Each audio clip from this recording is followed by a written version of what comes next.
My name is Avery Collins. I'm 35 years old, and yesterday, I learned I'm not invited to my sister's wedding. I found out the way most betrayals break these days through a glowing screen. A photo, her in white satin, smiling beneath a caption that said, "Forever After." Everyone liked it. Everyone but me. My hands still smelled like sawdust when I realized the entire family had chosen silence over truth. They thought cutting me out would keep things quiet. But what they didn't know was silence can burn louder than fire. Before I continue, tell me where you're watching from. And hit like and subscribe if you've ever been betrayed by family. Because this isn't just about a wedding. It's about the moment you realize the people you trusted most were writing a story, and you were never meant to be in it. I used to believe family loyalty was carved into our bones, like the grain of the wood I sand every day. Turns out, some bloodlines splinter easier than pine. The morning I found out about the wedding, the sky over Seattle looked like brushed steel. I'd spent the day restoring crown molding in a 1907 Queen and chip paint, brittle plaster, a house worth saving. My phone wouldn't stop buzzing with notifications, little red circles that pulsed like open wounds. A picture stopped me cold. Sienna, my sister, dressed in white, veil glowing in soft light, hands clasped in front of her chest. The caption, "Final fitting for the big day. Hunter and Sienna forever after." I froze mid-swipe. My thumb hovered, my heartbeat slow but heavy. Under the photo, comments bloomed like ivy. "Can't wait for next month. It's going to be magical." Cousins, old friends, even our parents, everyone was tagged. Everyone except me. For 10 whole minutes. I stared at the screen, hoping I'd missed something. A text, a call, a mention. But there was nothing. Only silence dressed in celebration. When I called Mom, she answered like she'd been expecting it. "Sweetheart, I was just thinking about you," she said in that syrupy tone that always meant trouble. I cut her off. "When were you planning to tell me about Sienna's wedding?" Pause. A careful inhale. "Oh, you saw that?" My hand tightened around the phone. "Yeah, Mom. The internet's really efficient like that." She sighed, already annoyed. "Don't make this about you, Avery. You know how sensitive your sister is." The sentence hit like a hammer to the chest. That same old script. I could almost mouth the next line for her. "You've always been so independent," she continued. "Sienna thought you wouldn't come." That was the moment something inside me cracked. Not loud, not dramatic, just a quiet fracture, clean, final. When the call ended, I didn't scream or cry. I just unfollowed her. Mom, Dad, Sienna, every relative who smiled in those photos. Each tap felt like setting down a weight I'd carried too long. But this wasn't where it started. This was just where the story caught up with itself. The first memory that comes back is the dinner table, our small kitchen in Tacoma. Walls covered with yellow wallpaper and the smell of overcooked meatloaf. I was 10. Sienna was 7, still in pigtails, sticky with jam. Mom scooped mashed potatoes onto her plate first, then Dad's, then her own. When the bowl reached me, it was nearly empty. "Save some for your sister," Mom said, even though I hadn't taken any yet. Sienna giggled, eyes round and satisfied. I scraped the last thin smear onto my plate and smiled like it didn't matter. It did. I didn't know it back then, but that moment would teach me how to shrink quietly. At 12, I brought home a blue ribbon from the regional science fair, hand-built a small model bridge that could hold 50 pounds. I thought maybe this time, they'd notice. Mom clapped twice, distracted. "That's nice, honey." Dad nodded without looking up from his paper. But when Sienna got 3rd place in a spelling bee 2 weeks later, they took her out for ice cream, balloons in hand, smiling for photos I still remember. Even then, I didn't hate her. She was sunshine, charming, fragile, a chaos people forgave easily. I was the nail that held things together, invisible until it rusted. High school blurred into long shifts at the hardware store, saving for college. I got into the University of Washington's engineering program on a scholarship. Mom said, "Of course you did." No hug, no celebration. Just that like success was my job, not my dream. When Sienna's first boyfriend broke her heart, I was the one she called, sobbing at 2 a.m. I drove an hour to pick her up from some parking lot. Sat with her under the buzzing lights of a gas station until she could breathe again. She said, "You're the only one who never leaves me." I believed her. Maybe that was my first real mistake. College turned into long nights and longer summers working construction. Every paycheck, I mailed $50 home. For groceries, Mom said. I didn't ask questions. That's what responsible daughters did. Years later, I found out the money had covered Sienna's dance lessons. Christmas that year, she got a new iPod. I got socks. I swallowed it, but it carved deeper than I thought. After graduation, I built my own business restoring historic homes. Sweat, grit, and endless paperwork. Clients loved my precision, my steadiness. You're the kind of person people can depend on, they said. I smiled because that was the only compliment I knew how to accept. Then came Sienna's big dream. A cafe of my own. She called me one night, voice trembling between hope and fear. The bank won't approve me alone, but if you co-sign just until I get it running. I hesitated. The word no felt foreign. So I said yes. $18,500 later, Sienna's Garden Cafe opened on Main Street. Mason jars, chalkboard menus, latte art. She posted everything online: smiles, cappuccinos, endless hashtags. 9 months later, the doors closed. When the landlord called me about unpaid rent, I realized I'd been left holding the debt. Sienna was taking time for her mental health. Mom said, "Don't bring it up, Avery. She's fragile." I was fragile too, but nobody noticed cracks in the concrete. I paid off her loan in 14 months, every check another piece of my future gone. And when it was finally done, I didn't even get a thank you card. Just a text, "You're the best. I owe you big time." She never did. By then, I'd stopped asking for fairness. I just wanted peace. That's when Mom called again. 5 years ago, her voice soaked in guilt and sweetness. "Sweetheart, the mortgage in Tacoma is behind. Just a few months. If you can help us until we get back on track." I sent $1,250 a month. Every month. No questions. It felt good, like I was keeping the family together. Except, I wasn't. I didn't know it then, but that money wasn't for the mortgage. It was for a home equity line of credit they'd opened, claiming Sienna lived there. A loan for $210,000. Signed by Mom. And Sienna. Paid quietly by me. Back then, I just thought I was being helpful. I didn't realize I was financing their secrets. I'll never forget one summer evening, sanding window frames in my own craftsman house. When I caught a reflection in the glass, my face lined with exhaustion, my hands cracked from work. Behind me, the sunset spilled through the stained glass, scattering red and gold across the walls. For a second, I imagined the house breathing around me, alive again, solid, and I thought, if I can rebuild this, maybe I can rebuild them. But families aren't houses. You can't reinforce people who refuse to hold weight. I didn't know it yet, but everything I'd fixed for them was about to collapse back on me. There's this photo on my mother's mantle, our family standing in front of the Victorian house in Tacoma. I must have been around 15. Sienna's got frosting on her nose from the birthday cake. Dad's smiling like the world's fine. Mom's hand is on Sienna's shoulder, not mine. Even back then, I noticed her nails perfect, polished, digging in just enough to make Sienna stay still for the camera. I remember wondering what it would feel like to have that same hand resting on my shoulder for once. That photo still sits there. Same frame, same lie. I used to visit on weekends back when the house still smelled like cinnamon and dust. The living room was filled with antiques we couldn't afford to restore. Mom liked to say, "A home is only as strong as its memories." I never told her most of ours felt like cracks in the plaster, thin, hidden, ready to crumble if you pressed too hard. Dad spent most days in the garage, half buried under his Chevelle. He said the car was almost there. He'd been saying that for 20 years. I think it was easier for him to fix engines than people. The air in there always carried the metallic sting of oil and the soft hiss of a welding torch. Sometimes, I'd stand in the doorway, hoping he'd look up. He rarely did.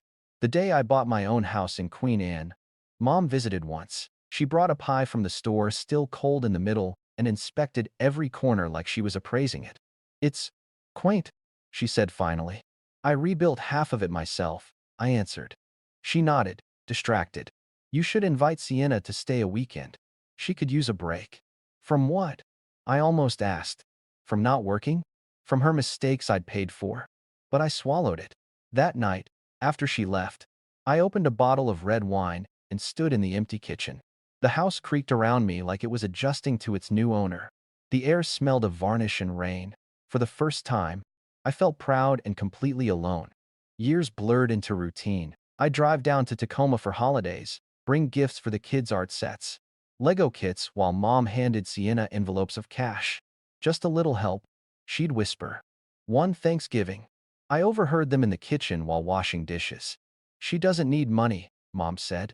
Avery always lands on her feet. Sienna's voice, soft and guilty. Yeah, because she never stops running. They laughed. I dried my hands, stared at my reflection in the window, and thought maybe they were right. That night, I slept on the pull-out couch. At dawn, when I woke, the light poured through the stained glass and cut across my face like colored scars. 2 years before the wedding, the cafe debt was already a ghost I couldn't exorcise. I was juggling renovation projects across Seattle, barely sleeping. Sienna called crying, said Derek. Her ex wasn't paying child support. I just need a few thousand to hold me over until tax season. She begged. I wired it. She thanked me with emojis and radio silence. A week later, I saw her post pictures from Sedona. Self-care trip, the caption read.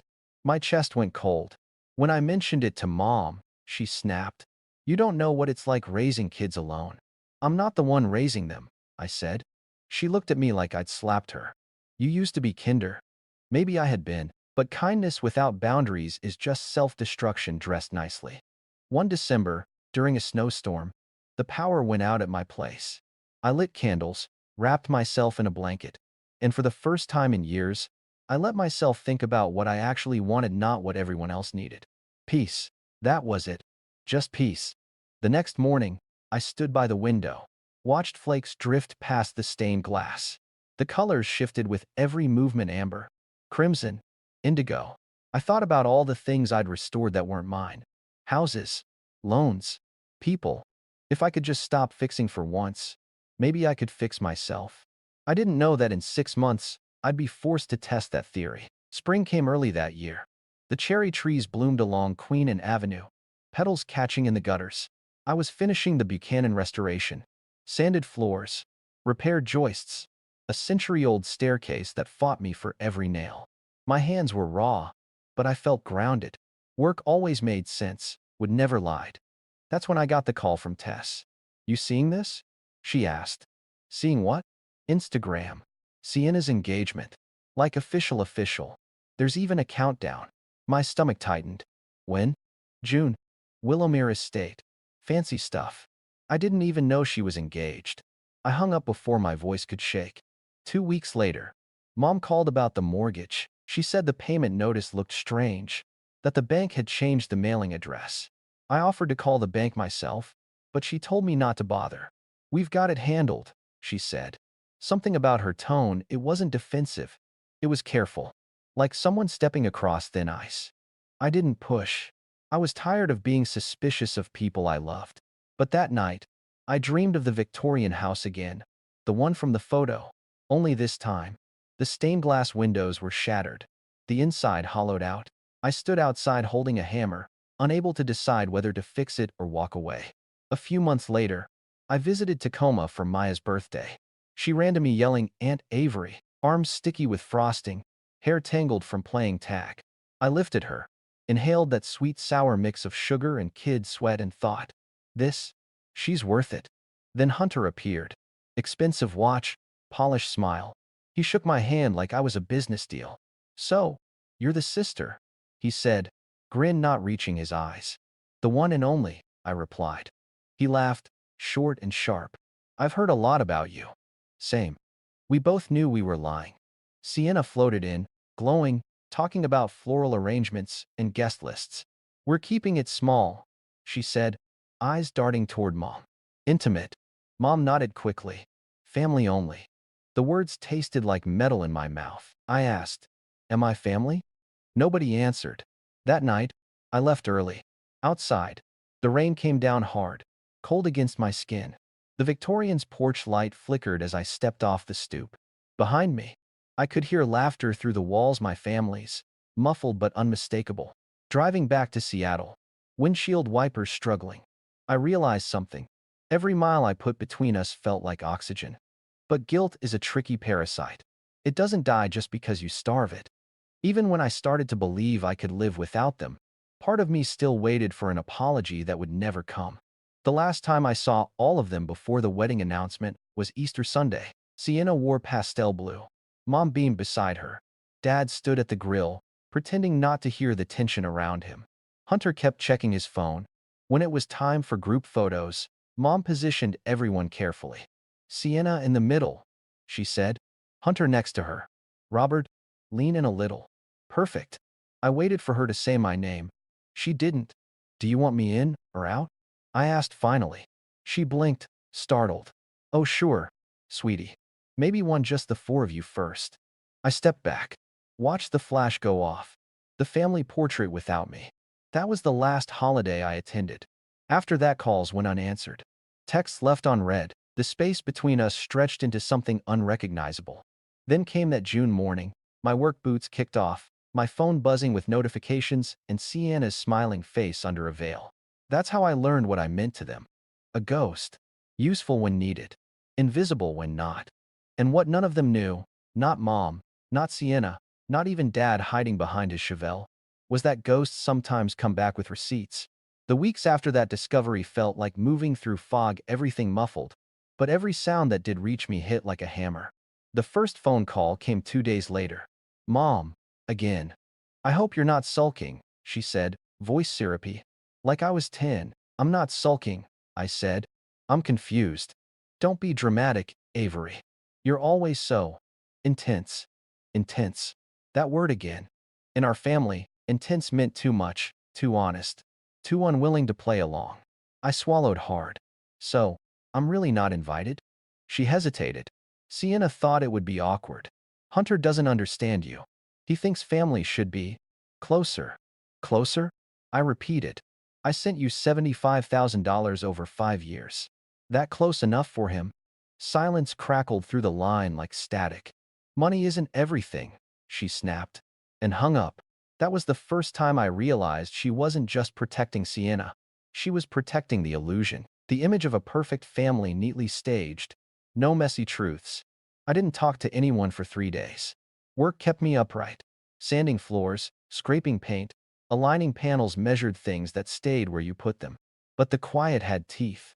On the 4th day, Tess slid into my booth at Harbor and Hearth, a latte in one hand, phone in the other. You look like a ghost, she said.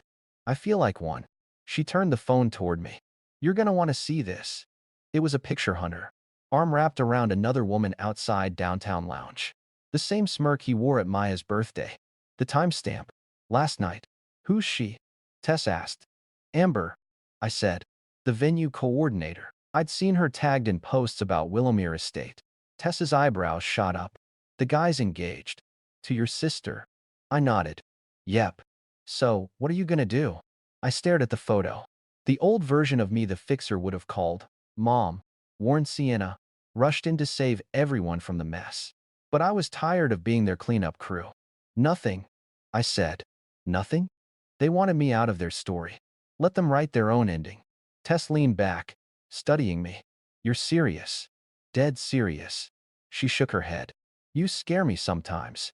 Good, I said. Maybe it's about time someone did.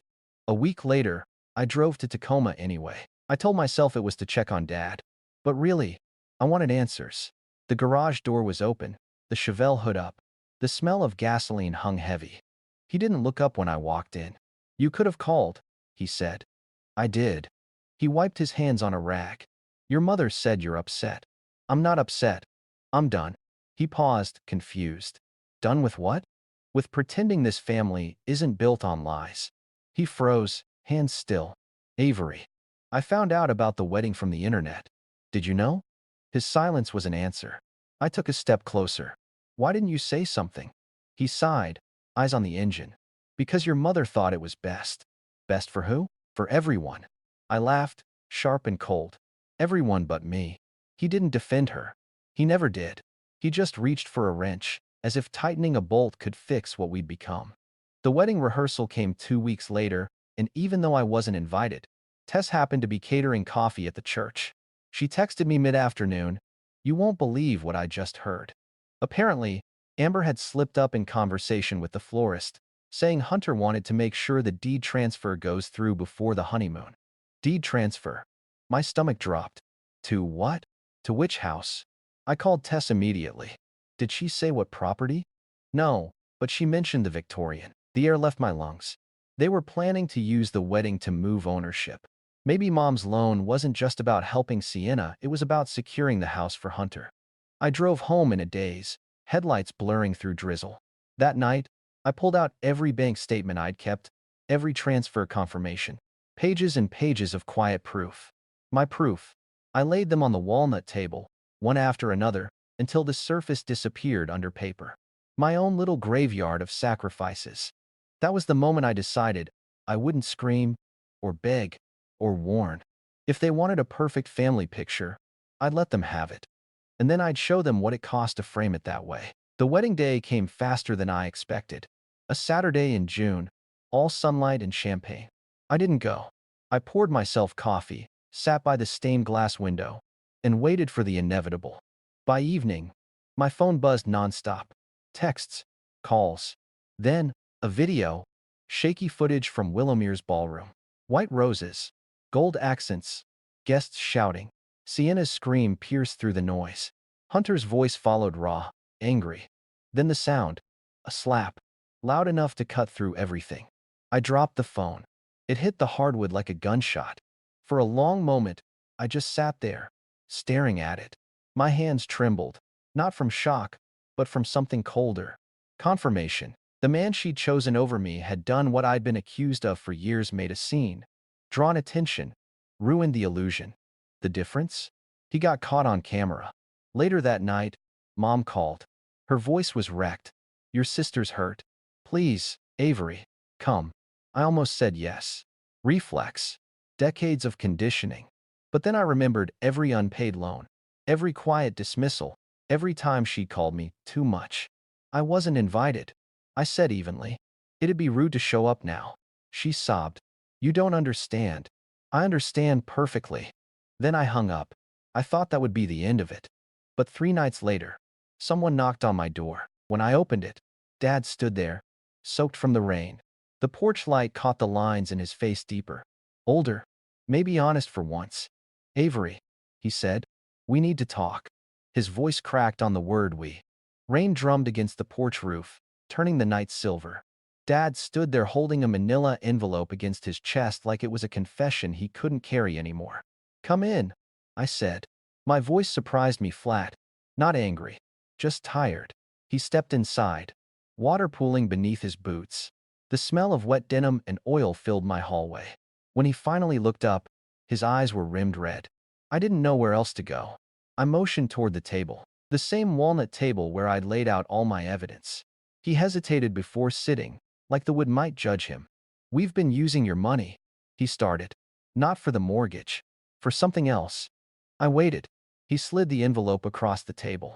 Inside, bank statements, loan documents, foreclosure notices, the HELOC, the forged signatures, the house. I scanned the numbers, the dates. My name wasn't on any of it, but my money was in all of it. $1,250 every month, funneled into a debt I never owed. Who signed this? I asked, even though I already knew. Your mother, he said. And Sienna. She told the bank she was living with us. I leaned back, staring at the ceiling as if the plaster might answer. So you lied to a bank, and you let me fund it? He flinched. We thought we could fix it before you found out. You thought wrong. He rubbed his forehead, grease smearing into his skin. The bank's calling the balance. 70,000 still owed. They'll take the house. Something inside me went very still. Why tell me now? His eyes filled with tears he couldn't quite hide. Because I couldn't watch your mother lie anymore.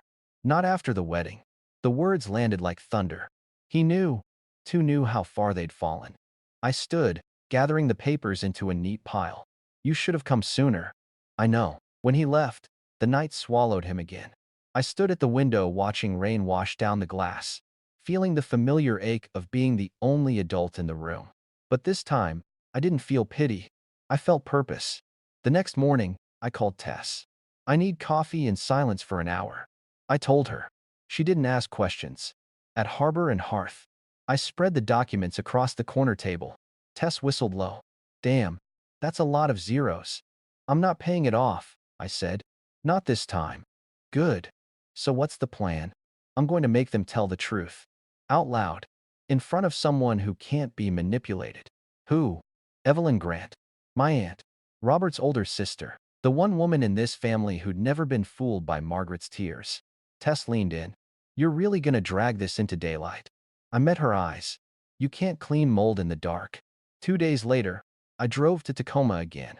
Documents neatly arranged in a folder, the rain following me like a witness. The Victorian loomed ahead, paint peeling, porch sagging. The same house I'd been paying for all these years, and now it was rotting from the inside out. Mom opened the door in her robe, mascara smudged, voice brittle. Avery, this isn't a good time. It never is, I said, brushing past her. In the kitchen, the smell of cinnamon tried to mask the rot. Dad stood by the counter, eyes down. I know about the loan, I said. About the fake signatures. About the house. Mom's lips tightened. Your father shouldn't have said anything. So it's true? She sighed, exasperated. We did what we had to do for the kids. For Sienna. After what happened at the wedding. Don't. I cut in. Don't use her as your shield. You forged documents, Mom. Her voice rose sharp. We needed stability. I laughed once. Bitter. You needed someone to pay for your lies, and I was convenient. She pointed a trembling hand at me. You've always been so cold. You think you're better than us because you work with your hands. I think I'm honest, I said quietly. There's a difference. The kitchen went still. Even the old clock seemed to stop ticking. That night, I called Aunt Evelyn. She didn't sound surprised. I knew something was off, she said. Your mother came to me years ago asking for a notary contact. Do you still have it? I asked. I might. And if she used that contact to falsify a signature, that's a felony. The line went silent for a beat. Then she said, What do you want from me? Avery. I want the truth on record. Evelyn exhaled slowly. Then I'll be there.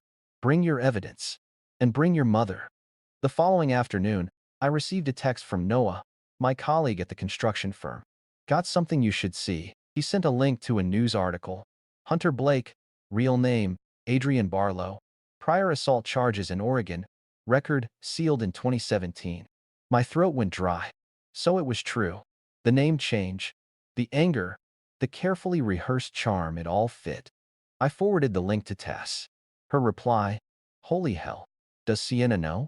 She will, I typed back. That night, I sat alone at the table, the same one that had seen every version of me. The provider, the fixer, the fool. This time, it would see the truth teller. I gathered the bank records, the notary's name, the screenshots, the article about Hunter, and laid them in careful order. Proof stacked like bricks. Solid enough to rebuild a life on. Outside, the rain finally stopped. The city lights bled through the stained glass, painting my walls in fractured color. For the first time in years, I didn't feel invisible. I felt ready. The day I decided to face them, the air felt heavier than rain. Clouds hung low over Seattle, pressing against the skyline like a lid sealing a pot that was about to boil. I spent the morning arranging the evidence on my walnut, dining table, bank statements, screenshots, notarized documents, the article about Hunter's hidden past. Every page lined up edge to edge. I wanted it neat, clinical. Truth deserved order, even if the people facing it didn't. Aunt Evelyn arrived first, wearing her usual camel trench coat, hair pinned back tight. She scanned the papers, her mouth setting into a grim line. Margaret won't like this, she said. She doesn't have to, I replied. She just has to listen. The doorbell rang at 3:15, 15 minutes early. Classic Margaret move. Power play by punctuality. I opened the door. Mom stood there in a navy coat, pearls around her neck like armor. Sienna was beside her, pale, hair pulled into a loose bun, dark circles under her eyes. Dad trailed behind them, gaze on the floor, shoulders already sagging. Come in, I said. My voice didn't shake. They filed in, the air between us tightening like stretched wire. Aunt Evelyn poured coffee, but no one touched it. Mom broke the silence first. What is all this, Avery? Some kind of performance? No, I said softly. This is the truth. I slid the first document toward her. Home equity line of credit, $210,000. Opened 5 years ago. Signed by you and Sienna. Claimed she lived at the Tacoma address. Her hand hovered but didn't touch the paper. We've been over this. No, I interrupted. You lied to the bank, and you used my money to pay it. Sienna blinked, confusion rippling across her face. Wait, what money? I turned to her. Every month for 5 years, I sent Mom $1,250. She said it was to cover the mortgage. Sienna's lips parted. She told me you knew. That it was your idea. Mom's eyes flashed. Don't twist my words. I'm not twisting anything, Sienna said, voice trembling. You told me Avery wanted to help. You said the bank was. I said what I needed to say to keep this family together. Mom snapped. You wouldn't understand. I understand perfectly. I cut in. You used my sense of duty as your personal credit line. Evelyn leaned forward. Margaret, I checked the notary log for that loan. Your witness, Marilyn Strauss. She's an old friend of yours, isn't she? Mom's face drained of color. She confirmed you signed for Sienna when she wasn't present, Evelyn continued. That's fraud. The word hung in the room like smoke. Dad cleared his throat, voice cracking. Avery, your mother was desperate. After Derek left, the kids. Stop hiding behind the kids, I said. You two keep using them like shields. Maya and Theo deserve stability, not lies. Sienna stared at me, wide-eyed. You're saying I could go to jail for this? You signed a legal document, Sienna. That's what I'm saying. She shook her head. I didn't even know what I was signing. Exactly, I said quietly. You never do. Tears filled her eyes. Hunter said he'd handle the paperwork. He said it was just refinancing. I felt my jaw tighten. Hunter handled plenty, didn't he? Evelyn slid a printout across the table. He also handled changing his name after an assault charge in Oregon. Did you know that, Sienna? Sienna froze. Her lips moved, but no sound came out. Mom whispered, that's not true. Evelyn's tone was flat. It's public record now. He was arrested in 2017 for domestic assault. Charges sealed after a plea deal. The room fell into a heavy, suffocating silence. Only the ticking of the wall clock broke it, a slow, steady reminder of how long I'd been waiting for this. Sienna finally whispered. He said it was a misunderstanding. Men who hit their brides at their own weddings don't misunderstand much. I said. Mom slammed her hand on the table. Enough. You think you're so righteous, sitting there judging everyone. I'm not judging, I said. I'm documenting. I turned to Dad. You told me the bank is threatening foreclosure? He nodded. Yes. They're calling the full balance. Good, I said. Then we'll settle it with the property you tried to hide. I pulled out the deed transfer form Evelyn had prepared. The side lot in Tacoma. Sign it over. It'll cover part of what you owe me. Mom stared, horrified. You can't be serious. I am, I said. You took $82,000 from me. This won't make it right, but it'll make it fair. Evelyn slid the pen across the table. Dad picked it up first. His hand shook as he signed. Then he pushed it toward Mom. She hesitated, breathing hard. You'd really do this to your own parents? I met her eyes. You already did. She signed.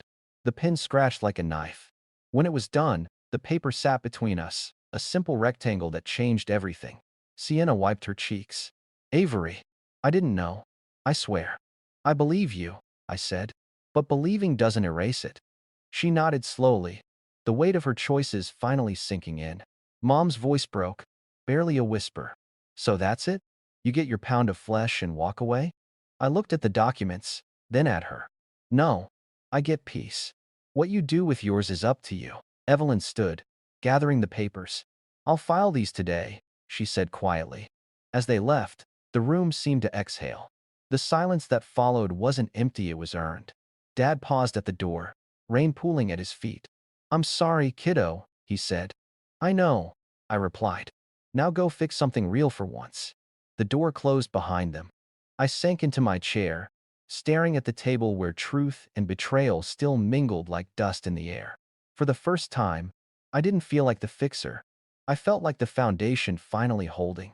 Outside, the rain started again, soft, steady, cleansing, and somewhere deep in the house, a clock began to tick. The next morning, sunlight pushed through the stained glass windows, scattering amber and crimson across the walls like the house was blessing me for surviving the storm. My coffee tasted different that day, not sweeter, just cleaner. Evelyn called to confirm the deed transfer had been processed. The side lot's officially yours, she said. You could sell it to the Millers next door. They've been asking for years.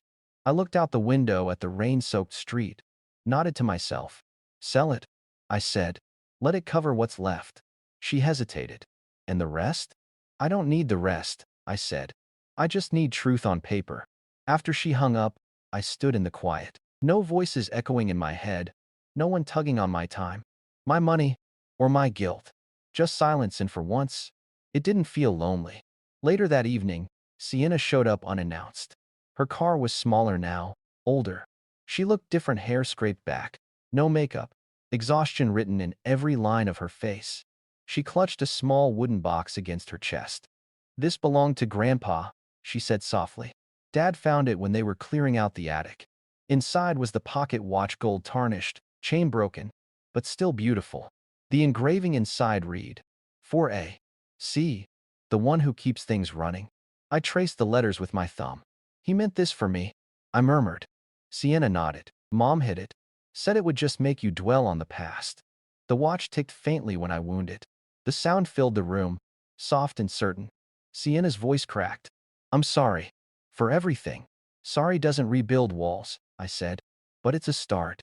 She nodded, tears gathering. What will you do now? I smiled faintly. Sell the lot. Set up college funds for Maya and Theo. Then focus on my own life for once. Her eyes widened.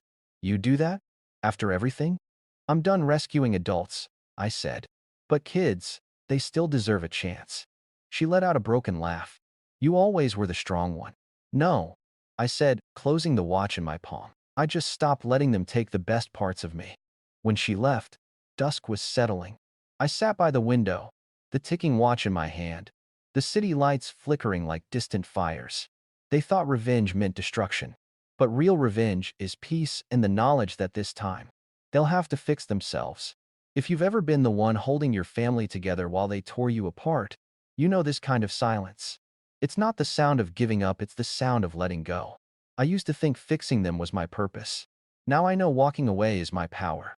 So, tell me, have you ever been the outsider in your own family? Hit like, drop a comment, and subscribe if you've ever learned that peace is the sharpest revenge.